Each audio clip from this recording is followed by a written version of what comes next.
Hello, everybody. At this time, we are talking about imperfect competition. Imperfect competition is a type of market where companies have some control over prices. This is in contrast to perfect competition, where many sellers don't influence prices.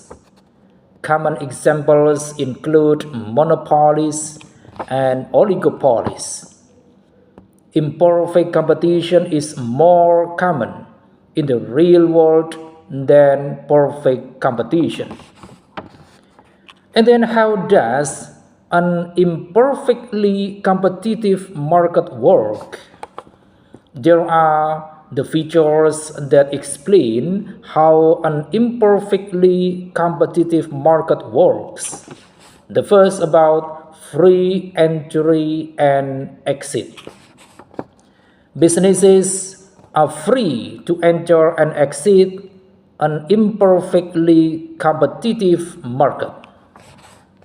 It might be challenging to enter such as a market, especially if the goods the business plans on selling are similar to those provided by an existing vendor. Second, product differentiation. In an imperfectly competitive market, goods and services may be comparable and have the same target customers, but they're still different. For example, while seller A sells baby food and seller B sells feeding bottles, because their products are different, they aren't competitors. Third, price decision. Sellers are free to set product prices in this market structure regardless of their competitors' price. They determine the market price of their products while considering their customers' convenience. And then fourth, multiple buyers and sellers. This market structure allows multiple sellers to operate independently without affecting one another's performance. Regardless of the number of sellers, the target market remains divided, allowing multiple buyers to be present in a different market. And then we move to types of imperfect competition. The first type, monopolistic competition. It refers to a market structure with many firms that sell similar but not identical products. Each firm has some control over its prices due to product differentiation. And then the second, oligopoly, a market where there are a few buyers and many sellers. Third, monopoly, when a single company is the only supplier of a particular product or service with no competition.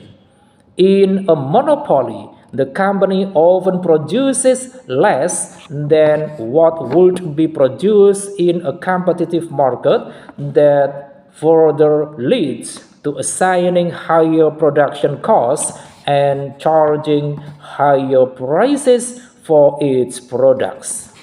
And then fourth, monopsony, a market where there is only one buyer and many sellers. And fifth, oligopoly, a market structure dominated by a small number of large firms, each of which can influence market prices and output. These firms may engage in competitive or collusive behavior to limit production and increase profits similar to a monopoly. A specific type of oligopoly is a duopoly, where just two firms dominate the entire industry. And then we move to advantages of imperfect competition. The first advantage, a more significant price can be imposed on the products, producing more profits. Second, due to lack of competition, sellers have a tremendous influence on the market and generate large profits for their businesses and economies. Third, barriers keep other business out of the market and away from the competition. And then fourth, sellers can agree on prices and locations, which opens the door to the prospect of sharing products on the market. And then we move to importance of imperfect competition. Understanding imperfect competition is vital for several reasons. The first reason is market dynamics. It explains the behavior of firms in real-world markets where perfect competition is rare. And then second, regulatory policies informs government policies aimed at providing competition, and promotion of curbing monopolistic practices. And then third, pricing strategies helps firms develop pricing and marketing strategies based on their market power and product differentiation. And then we move to limitations and criticisms of imperfect competition. While imperfect competition offers a more realistic portrait of many markets than perfect competition, it comes with inherent limitations and criticisms. A primary concern is the potential for market inefficiency.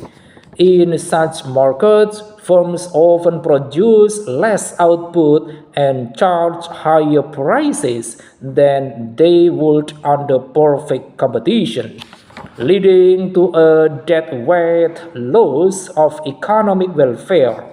This means that society as a whole is not maximizing the benefits from available resources.